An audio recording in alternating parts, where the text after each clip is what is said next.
Hi, I'm Missy Modell and welcome to 555 Hudson Street. This is the former home of Jane Jacobs, who lived here for 21 years and wrote her famous book, The Death and Life of Great American Cities. This book single-handedly shifted the way we build modern cities today, including downtown Manhattan.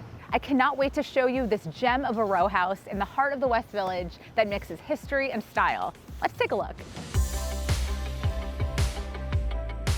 Built in 1842, this place and the neighborhood has seen plenty of changes, as you can imagine.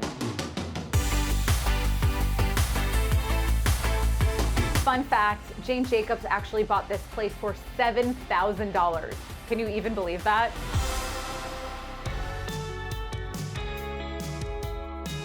Right away, you can feel the warm energy of this home.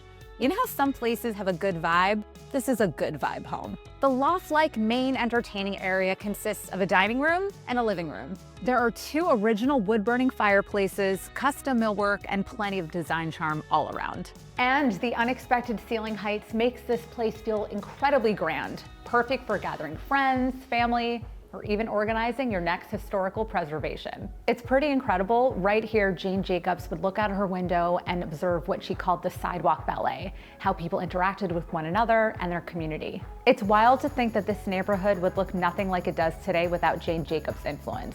It's also airy and bright with ample space for your art collection. After all, this is a neighborhood defined by its creatives. I also love the little details. There are shutters. Where in New York do you see shutters? Sitting right here reminds us just how important preserving a little piece of New York City history is. So let's go explore the rest of the house. Just off the dining area is this fully updated eat-in kitchen featuring abundant storage and serene garden views that make even washing dishes feel like you're taking a moment away from it all. When you fling open the doors, the light from the front pours in and you really can feel the home's open and welcoming flow and atmosphere. As we head up to the bedrooms, I just had to point out this adorable staircase moment. It's one of my favorite features. Up here, there's a cozy guest bedroom with exposed brick and this ethereal primary. And even though it looks right outside on Hudson Street, it's super quiet. There are built-ins throughout with so much shelving and storage, an original wood-burning fireplace, and get this, original floors.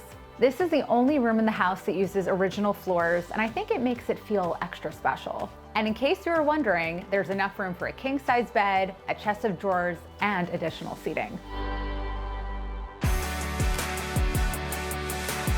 And to finish things off, your very own treehouse terrace. Can you imagine the possibilities? It's truly a refuge any time of year.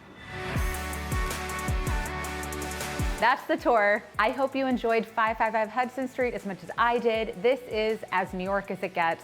I had the best time showing you around, and I hope to see you at the next one. Well, that was so much fun, but the fun doesn't have to end here. Like, comment, and subscribe to our channel for the best open house has to offer.